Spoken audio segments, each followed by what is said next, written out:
Great. Looks good in there, so on. Roger. BCS arm switch is on. Okay, Victor. Landing rocket arm switch is on. Here comes the throttle. Circuit breakers in. We have separation. Roger. You know how it is, guys. Any old excuse to get out on the bike. No, it occurred to me yesterday that I haven't ridden the bike in track mode yet, and I'm highly unlikely to get near a track anyway, if I'm being honest. So I thought, what the hell, let's give it a go, see what it's like. So I had a quick read of the manual, and it's straightforward.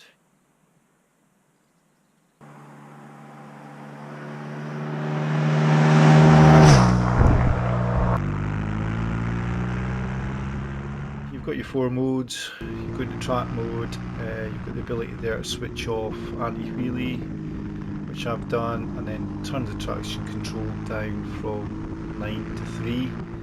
I like a little safety net there. I'm no shaky barn, so I like a bit of a safety net just to be sure.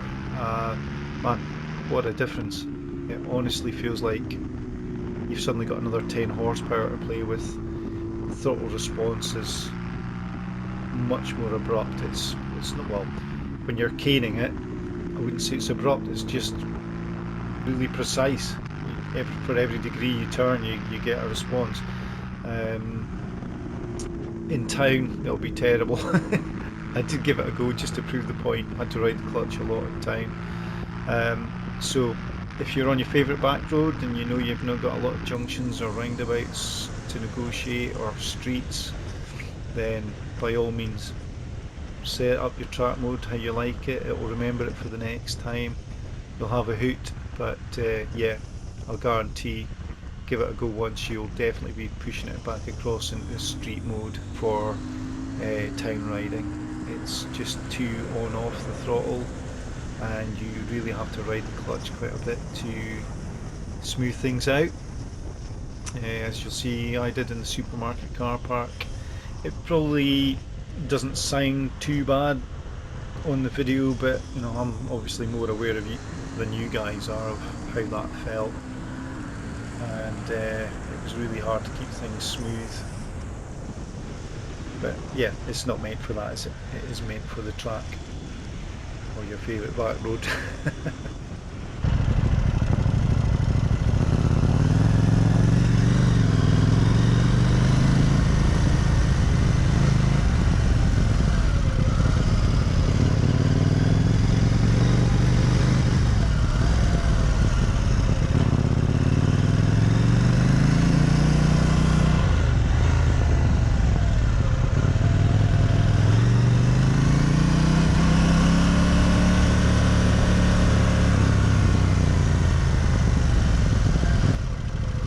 Pet hate coming up. They've had to cone off the just one motorcycle parking bay we've got at the supermarket, because there's not enough mothers and toddlers or disabled spaces for everyone to use. They've got to use the one motorcycle bay.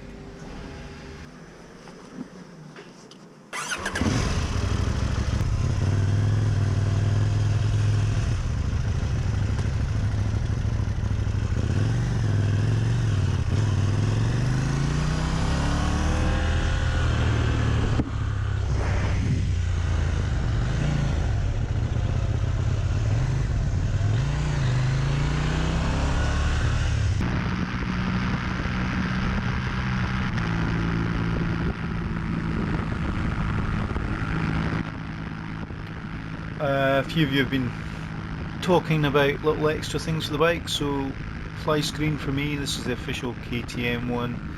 I've phoned around, a few people advertising that they've got one, and then when you ask, no, you'll have to put it in back order.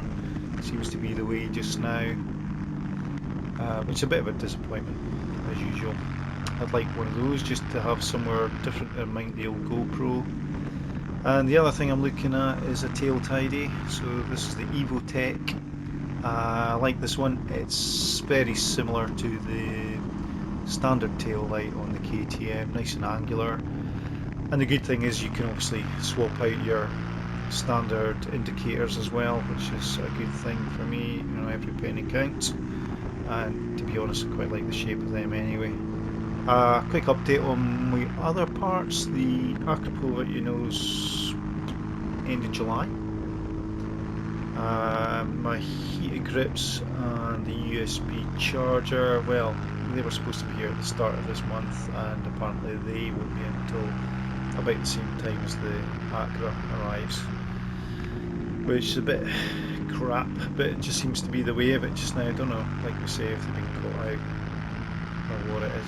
Just a bit random. I see some people running about and they've got the Bahrain mirrors, so yeah, I don't know if they just didn't make enough of them or what it was. Mine aren't arriving until the end of the month either. So, and yeah, a few of you suggested just buying aftermarket brands or whatever, but I included all these pieces and parts on my finance for the bike, so you know, I can't really go back now. I've already started paying for the bike, so them's the brakes. Tough in it, but I'm looking forward to getting them.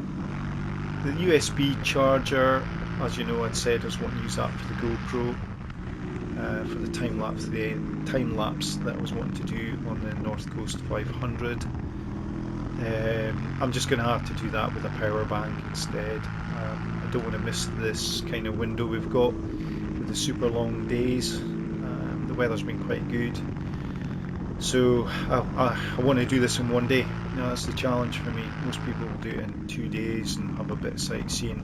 I've done I've done all of the 500 at different times, parts of it, and had a good mooch about. So for me, the challenge is doing it all in one day. It's the start of it is about 50 miles from where I stay.